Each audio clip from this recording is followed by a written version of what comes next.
ನಿಮ್ಮ ಹಳೆಯ ಚಿನ್ನದ ಒಡವೆನ ಅಧಿಕ ಬೆಲೆಗೆ ಮಾರಬೇಕೆ? ಆಟಿಕಾಗೆ ಕಾಲ್ ಮಾಡಿ 8880 ಅಟ್ಟಿಕಾ ಗೋಲ್ಡ್ ಕಂಪನಿ. ಇವತ್ತು ಸಿದ್ದರಾಮಯ್ಯ ಅವರು ತಮ್ಮ ಸ್ಥಾನಕ್ಕೆ ರಾಜೀನಾಮೆ ಕೊಡೋದಕ್ಕೆ ಹೋದಂತ ಸಂದರ್ಭದಲ್ಲಿ ರಾಜ್ಯಪಾಲರು ಇರಲಿಲ್ಲ ರಾಜಭವನದಲ್ಲಿ. ಈಗ ಬೆಂಗಳೂರಿಗೆ ಗವರ್ನರ್ ಥಾವರ್ ಚಂದ್ ಅವರು ವಾಪಸ್ ಆಗಿದ್ದಾರೆ ಅಂತೇಳಿ ಗೊತ್ತಾಗ್ತಾ ಇದೆ. ಇಂದೋರ್ನಿಂದ ಬೆಂಗಳೂರಿಗೆ ವಾಪಸ್ ಆಗಿದ್ದಾರೆ ರಾಜ್ಯಪಾಲರು. ಲೋಕಭವನಕ್ಕೆ ಆಗಮಿಸಿದ್ದಾರೆ Thawar Chand Gehlot.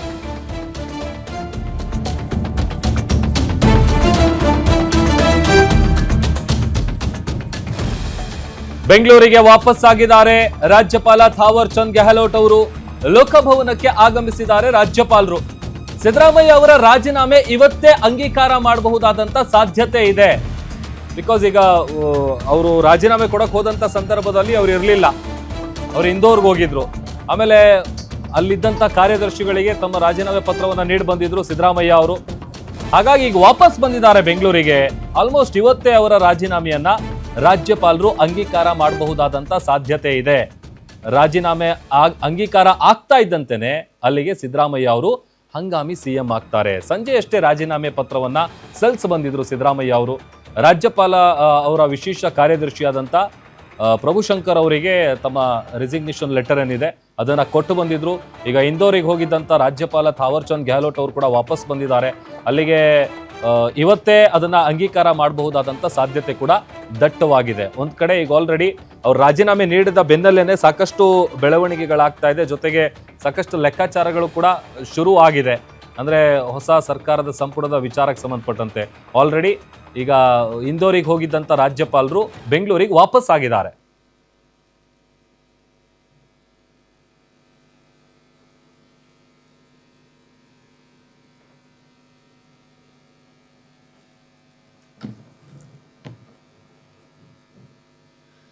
DK Shivakumar ಪಟ್ಟಾಭಿಷೇಕಕ್ಕೆ count down ಶುರುವಾಗಿದೆ. ಕಾಂಗ್ರೆಸ್ನ ನಾಯಕರಿಂದ 2ನೇ ಸುತ್ತಿನ ದೆಹಲಿ ದಂಡಯಾತ್ರೆ. ಸಿಎಂ ಸ್ಥಾನಕ್ಕೆ ರಾಜೀನಾಮೆ ಬೆನ್ನಲ್ಲೇ ದೆಹಲಿಗೆ ಸಿದ್ದರಾಮಯ್ಯ ಮತ್ತು ಡಿಕೆ ಶಿವಕುಮಾರ್ ಹೊರಟಿದ್ದಾರೆ.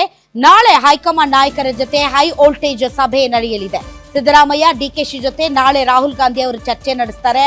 ತುಂಬಾ ಹ್ಯಾಪಿ ಮ್ಯಾನ್ ಅಂದ್ರೆ ರಾಹುಲ್ ಗಾಂಧಿ ಅಂತ ಅನ್ಸುತ್ತೆ. ಯಾಕೆ ಅಂದ್ರೆ ರಾಹುಲ್ ಗಾಂಧಿ ಅವರು ಜೇನುಗೂಡಿಗೆ ಕಲ್ಲಾಕ್ಬಿಟ್ರ.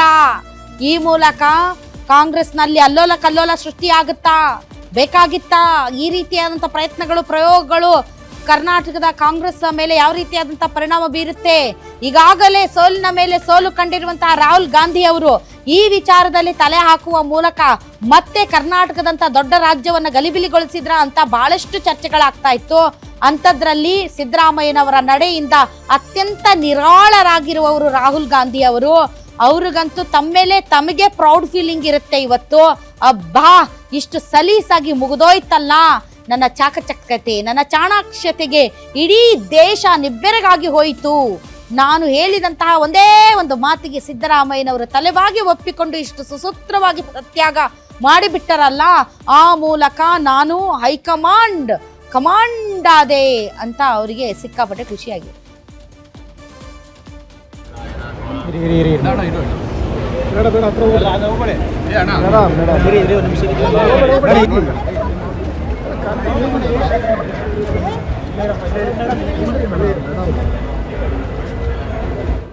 CLP ಕರೆದ ನಂತರ ಯಾರನ್ನ ಮುಖ್ಯಮಂತ್ರಿ ಮಾಡಬೇಕನ್ನೋದನ್ನ ನಿರ್ಧಾರವನ್ನ ಮಾಡ್ತಾರೆ. ಫಸ್ಟ್ CLP ಆಗ್ಬೇಕಾಗಿದೆ, ಆನಂತರ ಮುಂದಿನ ನಿರ್ಧಾರ ಆಗ್ಬೋದು. ಆನಂತರ ಅದಾದ ನಂತರ ಮಾರನೇ ದಿವಸನೇ ಅಥವಾ ಸೋಮವಾರ ಮಂಗಳೂರೊಳಗೆ ಹೊಸ ಮುಖ್ಯಮಂತ್ರಿಗಳು ಆಗ್ತಾರೆ.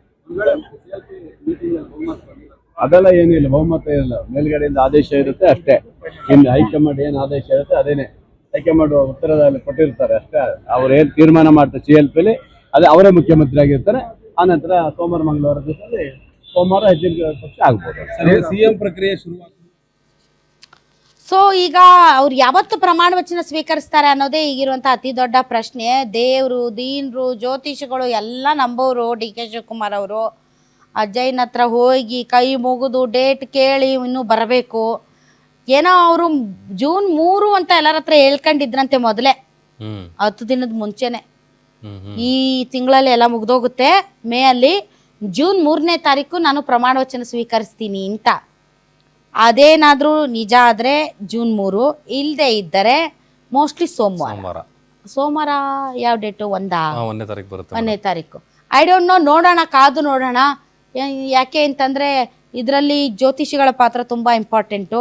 ನೀವು ಸೋಮವಾರ ತೊಗೊಂಡ್ರೆ ಒಂದೇ ಸಲ ಮುಖ್ಯಮಂತ್ರಿ, ಜೂನ್ 3ಕ್ಕೆ ತೊಗೊಂಡ್ರೆ 2 ಸಲ ಮುಖ್ಯಮಂತ್ರಿ, ಈ ಥರವು ಏನೇನೋ ಇದಾವಂತೆ. ಅವರಂತೂ ಭಾರಿ ನಂಬ್ತಾರೆ, ನಮಗಂತೂ ನಂಬಿಕೆ ಇಲ್ಲ, ಅವ್ರಿಗೆ ನಂಬಿಕೆ ಇದೆ.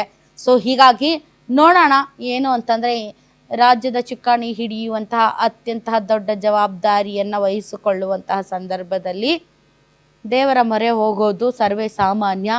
ಅದು ಅವರವರ ನಂಬಿಕೆ.